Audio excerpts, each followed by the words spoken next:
I'd like to give you an update on the Lindores Abbey Rapid Challenge Tournament played online on Chess24. We're at the quarterfinal stage and I'd like to show you a game in the all-Russian encounter between Daniil Dubov and Sergei Karyakin. Karyakin, of course, we know that he is a very good rapid player. And Dubov, well, he is such an exciting prospect, plays really enterprising chess. So this game is actually 94 moves long. We're going to see an exchange sacrifice, some very intriguing maneuvering, and it reaches a grand climax. 94 moves long, but it's worth the journey. And, well, there's some very surprising events in this game. So I'm going to start at move 23, Dubov with white here. And it's Karyakin to play. Now, in this position, it's a typical King's Indian Benoni type structure. You can see these locked pawns in the middle of the board here. This bishop is fantastic. Black has already exchanged off the light squared bishop for a knight. So we have white with the two bishops. It's a really typical situation actually. And here Karyakin plays a very typical exchange sacrifice. He plays rook takes bishop. So the idea is that this bishop on g7 now reigns supreme. That can't be exchanged off. It's such a powerful piece. But also the e5 square is now firmly under black's control because he never has to worry about a pawn advancing to f4 to drive away the knight.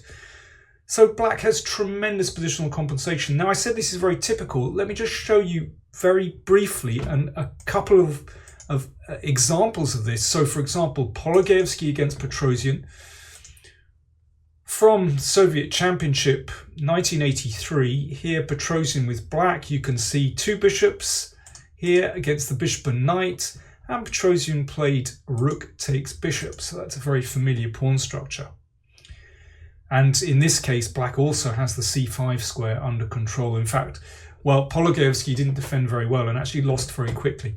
And here's another one, Haritonov against Mamedyarov from way back 2003.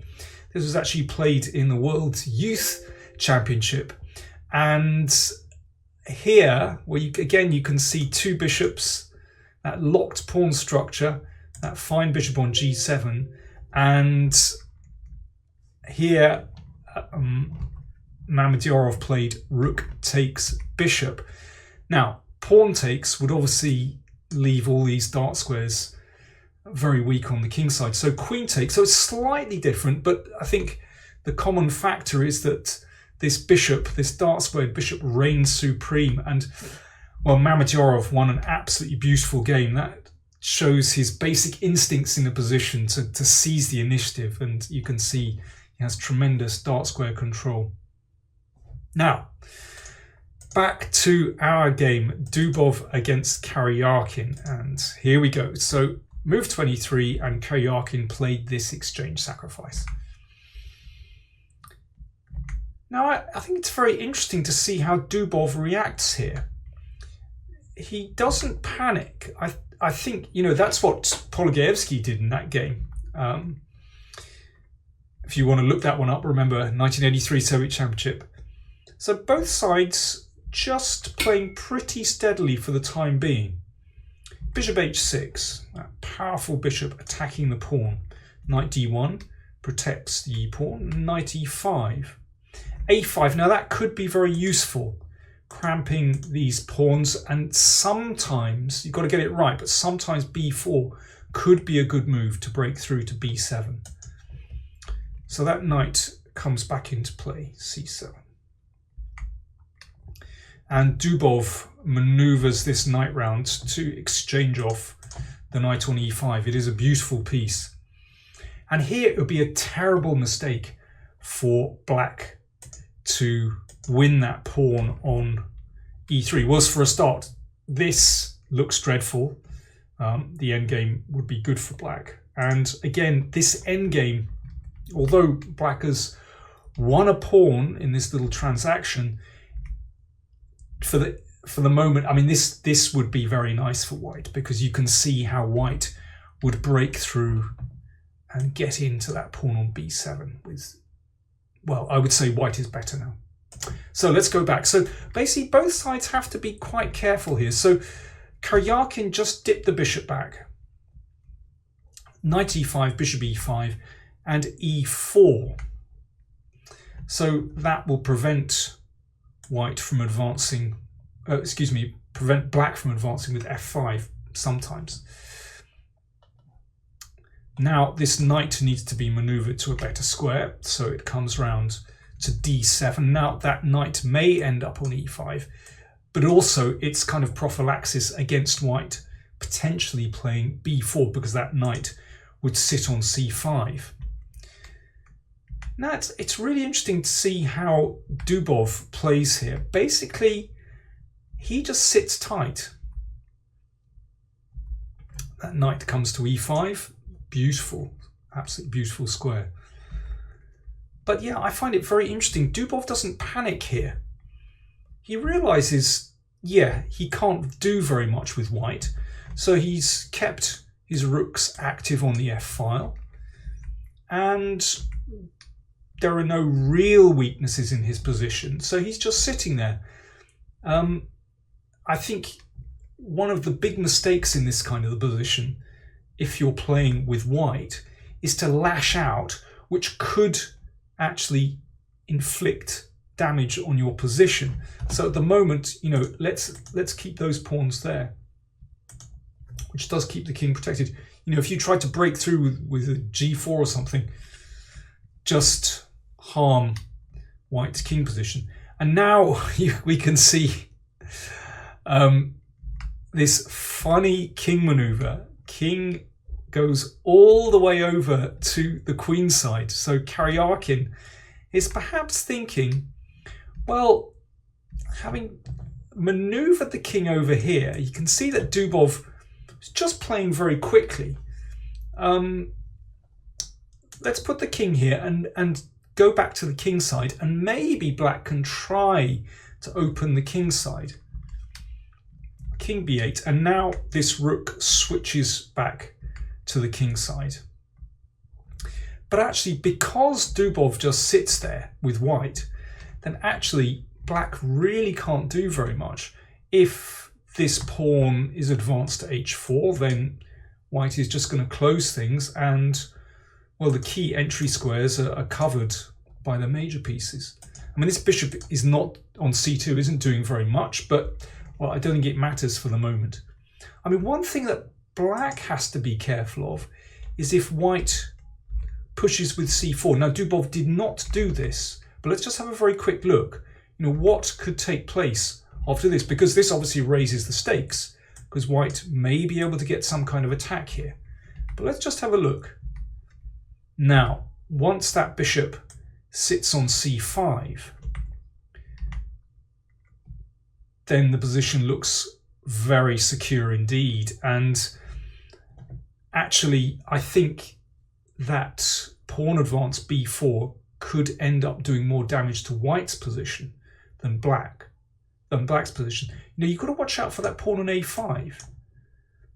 And I think it's going to be very difficult to organise swinging the rooks over to attack b7, because white's king is a little bit exposed. You know, you have to think about this queen entering the position, or, you know, some break on the king side. So I think Dubov was actually very clever here. He just waits just to see what black is doing. Remember, it's rapid play, so you know, both sides have to just make quick judgments. So Karyakin is shuffling around. You know, I suspect in a classical game they might have agreed a draw by now, but in rapid, well, they're just making moves. And, you know, let's see what happens, basically. And Karyakin sees that that little adventure with the king didn't really bring him any joy. So he moves the king all the way back. I mean, you can understand why I was sort of quite keen to look at this game, because I find it very amusing actually. So here we go. Well, we're on move 70 now. Rook b8. Okay, so Karyakin is starting to look elsewhere and thinking, okay, the king side couldn't get anywhere over there. So now is he contemplating pushing the b pawn to open things up a little bit? That knight, perfectly placed, defends f7. These rooks, well, maintaining pressure, but they can't do much. And Dubov just playing very practically. He just waits, both sides shuffling. I mean, if they'd sort of wanted to agree a draw by repetition, in a sense, I'm sure they could have done, but shows they're both sort of keen to sort of keep going. At least, Karyakin is the one that makes the break now. Pawn to b5. So here, a little bit of pressure. So that is captured en passant, and rook takes b6. So the rook attacks b3, but that bishop on c2, well, it's not a beautiful piece, but it does a good job of keeping hold of everything. And Dubov just keeps shuffling, bishop d1. Now Karyakin starts to really think, okay, I can perhaps do something here. Queen b7. Bit more pressure. Is he contemplating another exchange sacrifice? Or maybe running the a pawn down the board and opening up the b file? Not to mention weakening that pawn on c4. But queen b7 allows this move, queen g5. And things are reaching a critical moment now. And here, I think it would actually be very interesting if Karyakin had sacrificed the exchange. These pieces are very strong. And you can see that these pawns are a little bit weak. And then if we can get through to white's king, could be interesting. But Karyakin thought he should cover d8. But actually he's underestimated this move, g4. And things start to get out of control now. So finally this move is played on the board. And here, well, it's a very different scenario to the ones that we, perhaps were looking at earlier, because this bishop is able to come into the game on this square, as we're about to find out. I mean, it's all a question of time. If black has time to set up some kind of counterattack, all well and good. But, white, well, all white's pieces are in play here. There's even the h-pawn that can march down the board. So for the moment, rook takes f7 is a threat. Karyakin tries to defend against that, but Dubov crashes through anyway. Rook takes f7. Knight takes f7, and now here we go, bishop e6. And this pin is really painful for black. Queen b8 from Karyakin. Queen takes g6. So you can see 1, 2, 3 pieces attacking the knight on f7, and then black's king would be in massive trouble. So the queen comes to e8 to defend that knight.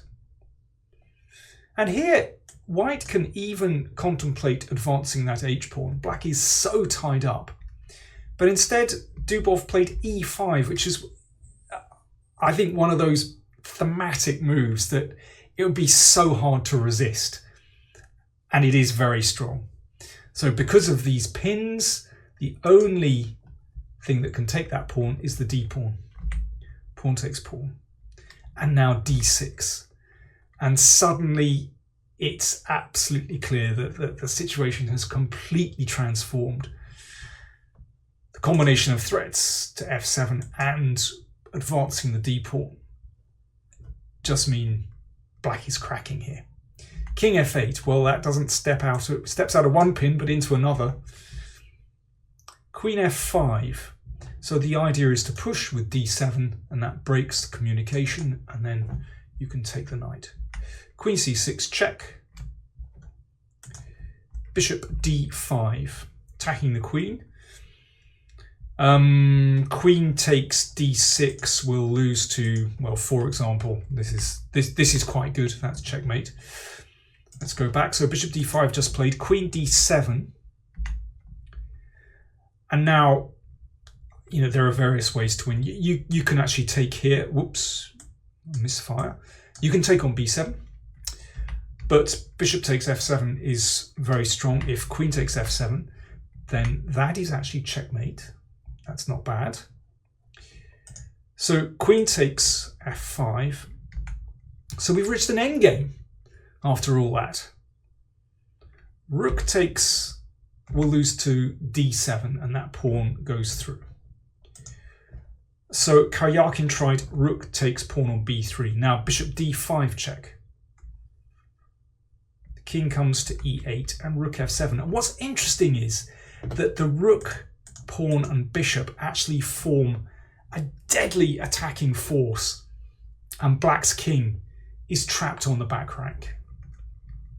And in combination with this poor bishop here, it's too much for black. Well, there was a little move repetition while Dubov sorted himself out, and now rook f6. Attacking the bishop, which step back, bishop c6 check, king d8 and rook e6, and the mating net tightens. That's basically the end of that. Karyakin didn't bother making a few spite checks here. That would just be all in vain. Rook e8 mate following very soon. I really enjoyed that battle. I just thought it was such an interesting strategic tussle between the two players. Actually, you know, I like this exchange sacrifice. It is very typical. And I admire the way that Karyakin tried to break things open, and, you know, this patient maneuvering. But Dubov has to be given great credit for actually not panicking and just holding his position tight. I'm sure he would have been content with the draw, but realized, just hold it steady. Let's sit there and wait for something good to happen. And finally it did, and he seized his chance brilliantly. Well, I'll be updating you with more games later on in the tournament. But for the meantime, thanks for watching.